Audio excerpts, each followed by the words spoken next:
to be addressed. The classrooms need to be a place where there is scope for them to practice all the 4 skills. Now what happens in English? We teach them how to read. We teach them how to write in the classroom. But if you want to acquire mastery in the language, you need to listen. You need to speak. Without opportunity for listening and speaking, just reinforcement of skills on reading and writing will not produce results. Now that is what is the problem in our country. We try to make our children sit in the classroom, just listen to boring lectures for the whole day. It won't work. Classrooms have to be interactive. There need to be reinforcements. There need to be stimulations for them to learn, experience and learn, listening, speaking, reading, writing. All the 4 skills need reinforcement concurrently. Only then we will be able to produce results. That's what we have been attempting here. Now this Congress, we expect the Congress to deliberate. We look forward to your deliberations. The papers have already been given, presented, and we look forward from your deliberation a concrete solution of what do we do, how do we improve. And with that I conclude my speech. Let me once again thank the organizers for this opportunity. Thank you.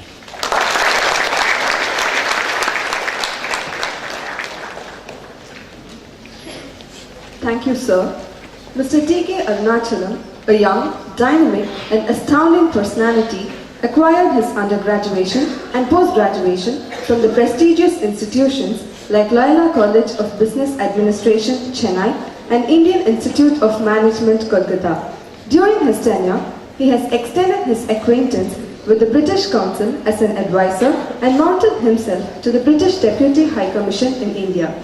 His persistent love and admiration for the English language made him imprint his footsteps in every versatile field, and his administrative skills have been reflected through his guidance to various ministries of education in the South Asia region in the sectors involving English language development. His fanatic nature for the enhancement and development of the language gave scintillating results to many projects which were accessible to the inhabitants through public and private sectors. He was instrumental in setting up the South Asia office of the University of Cambridge ESOL examination in 2005. Currently, Mr. K. Arunachalam heads the South Asia office of the University of Cambridge ESOL. May we now request you to deliver the special address.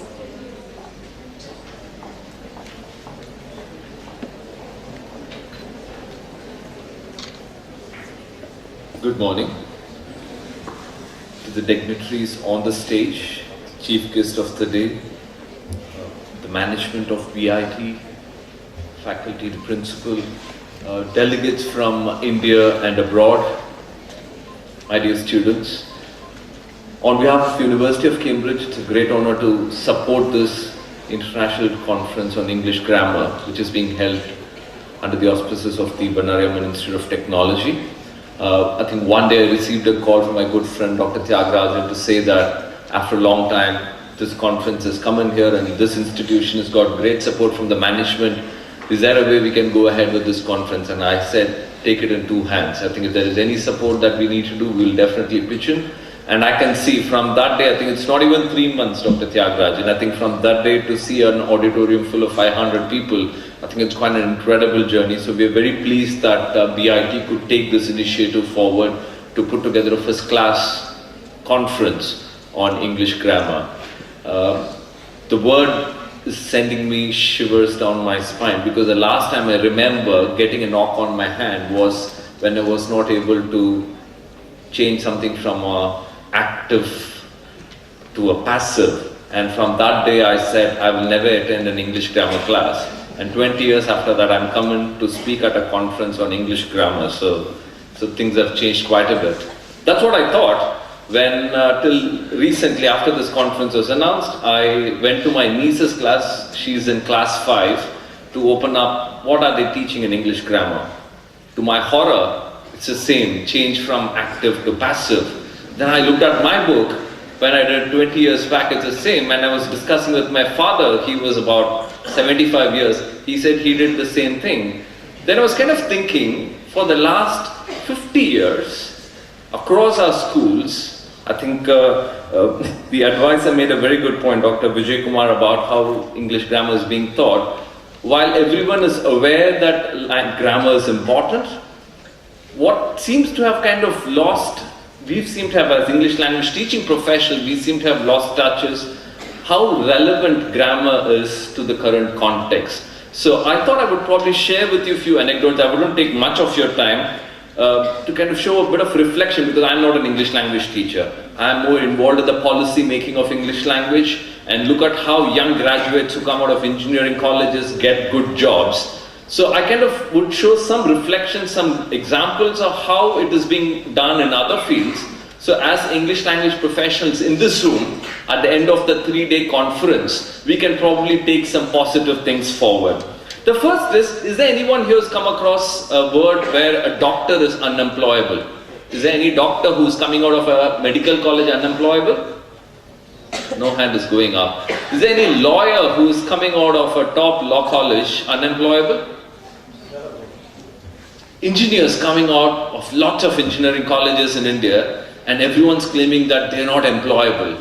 Then I ask my thing, how different is a medical school to what an engineering school is? And that's when I realized that universities like Cambridge, I believe the directors also attended a program in Cambridge as a judge. Universities in Cambridge, Harvard, and all of them, they've been doing things for years. Rochester. I think the key thing that differentiates some of this is the way learning happens in an institution. I think typically in management and all of that, there is a methodology called a case study approach or a participatory learning, where maybe if a student attends a lecture, at the end of the lecture they would have forgotten almost 50%, end of 2 days they would have forgotten everything about it. But in a participatory method of learning, the student immerses himself or herself into the aspects of that. Maybe he or she is asked to teach, asked to contribute.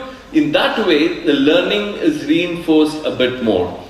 They do case studies. In medical college, that's what they do. They do live patients. Students are asked to interact with them, find out how they do that, and discuss it with their faculty. There is some kind of mentoring happening. It happens over a period of 4 or 5 years. I think maybe I was quite stuck when BIT said they're looking at quite a few initiatives to develop learning. I think you might also want to look at some of these other methods where the participation of the student can increase. The other thing that the keynote speaker did bring about is also on the 4 skills of communication: listening, reading, writing, speaking. Of late, I see there is so much focus on speaking, because we realize that students coming out of our schools, coming out of colleges, are not able to confidently communicate. The director made a point that when the campus recruitments happen, the students are not able to perform well. I think students should be in a position to perform well if he or she is confident about 2 things. 1, the technical skills, and 2, the language skills. I do not subscribe to the view that just with English language skills you will get your dream job. Yes, it puts you in a good position, but technical skills are no substitute. If every student in all remote colleges in India can have access to good English language skills, and they also have good technical skills, what we're looking at is an India where almost 40% of the youth of the population of India between 15 and 25. I think we would probably have a bright future in terms of employment. And the last thing that I want to kind of focus on is how to bring in that element of fun. Even now, I don't think grammar classes are fun. Is there anyone in this auditorium who thinks grammar classes are fun? Can you please raise your hand? I think there is one hand of 500 in this auditorium. It goes up. So I think the lady there is fairly blessed amongst all of us. But I think that's the change that as English language teachers we would expect you to bring into the classroom. Is there some way we can bring in some energy, some fun, some activity into the classroom where learning grammar should not be a difficult task for a child, but he or she should look forward to run into a class where there is English grammar. And on that, I would like to link up to a few activities that is being done by many colleges. I've gone to lots of colleges in India. Everywhere there are these language labs, fantastic environment, some fantastic infrastructure. But the pity is that whenever I go, they open it up, show it to me, and after I go, they just close that up. And they don't know what else to do with that language lab. I tell them that you can teach grammar on that. No, we just put in some video and some audio, they'll listen to it. But they can also learn grammar, they can also learn listening, reading, writing, speaking. A teacher, a skilled teacher can use the resource available in the language lab to bring about that kind of a change. Because English learning needs to move away from a classroom to a language lab. But that last mile connectivity, as they call it, how to make use of the language labs effectively to teach good language skills has still not been mastered. So I think there are international experts who are presenting today and tomorrow. It will be great if that expertise can be shared amongst everyone so that again language learning can be fun. And the last part is on error correction, something that is slightly technical. There are two aspects to it where I think a typical classroom, a teacher would ask a question. If a child makes a mistake, then he or she is reprimanded saying that, okay, that's an error. I think as English language teachers, if there is some way where we can nuance that feedback that we give to a child so that he or she, when they listen to that feedback, they take it a lot more positively, because I don't want my 5-year-old niece, who's going to a 5th grade, to kind of say that, okay, what you've done is wrong, that's it, you don't know anything. Rather than that, there is some way articulation of feedback can be done in a classroom where they can learn. Because if error is not corrected in the school and in the college, don't expect Infosys or TCS, when they're going to recruit you, they're going to put you on a class on grammar. No, you need to make sure that all the mistakes that you make within your classroom, school or college, and when you leave the institution, you're fairly well finished. So with that, I would like to kind of, I don't think I have anything more here. Thank you very much for this opportunity. You have been adorable listeners. I look forward to participating and hearing more of the other speakers here. Thank you very much, ICG, for giving us this opportunity, and to the management of VIT. Thank you very much. A reporter at The Hindu in 1977, and also proved his expertise in discovering many social aspects such as crime, military affairs, and politics. His journalistic acumen enabled him to become the Tamil Nadu correspondent for the Indian Post Mumbai, and his indelible quest made him to coordinate political and business coverage by the New Delhi Bureau of Deccan Herald. The fruit of incessant labor flowed upon him from every quarter of the compass and acquired a golden opportunity to work at the Associated Press, New York headquarters news agency, writing and editing stories on South Asia. He has also worked as an editor with American newspapers titled the St. Petersburg Times, the Gainesville Sun, and the Augusta Chronicle. Since 2009, his keen exemplary work with 850 reporters and editors, helping them to sharpen their writing and editing skills through online and in-person workshops. Currently, this Hall of Famer is one of the most prominent journalists and editorial consultants at the Brick House at Palakkad in Kerala. Sir, we now request you to deliver the inaugural address.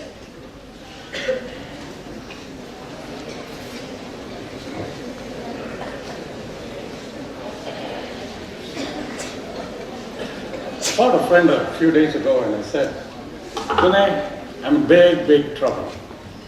The Bannari Amman Institute wants me to come and talk to them. He said, good, very nice. He said, it's about the media and English. He said, oh great, you're the right person for this job. I said, you idiot, these are all academics, these are PhDs, these are professors, these are intellectuals. What am I going to do there? And it's on grammar, for heaven's sake. I don't know anything about grammar.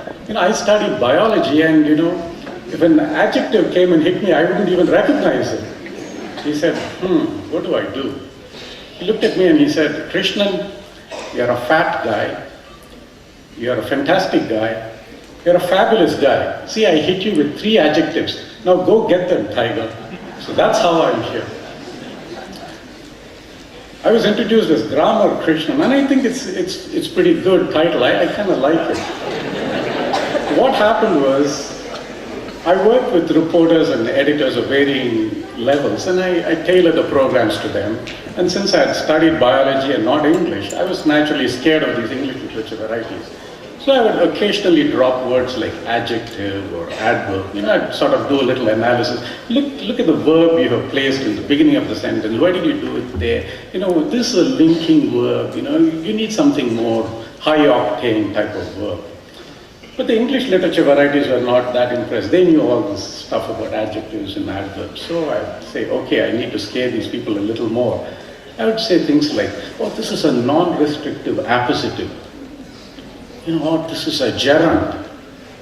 Guruji, that's it. Total, prostration in front of me. So that's how it came about. Now, when your professors say adjectives or adverbs, what happens? You people just go to sleep. I'm thinking of, Vanita and Geeta and Kamala and, all you women are thinking of, Ravi and Arunachalam and, whatever. But that's what it is. As Arunachalam said, make it fun. What is this adjective? It's nothing. You're just a guy, okay? This pretty thing comes and lays her arm next to you. What's it? It's just like an adjective. But, like the adjective, what happens? They change you completely, Suddenly what has happened to you, from being a guy, you become a nice guy. You become a handsome guy. You become a beautiful woman. Suddenly everybody's calling you home for dinner. Hey, please come, have a meal with us. You suddenly become an attractive person.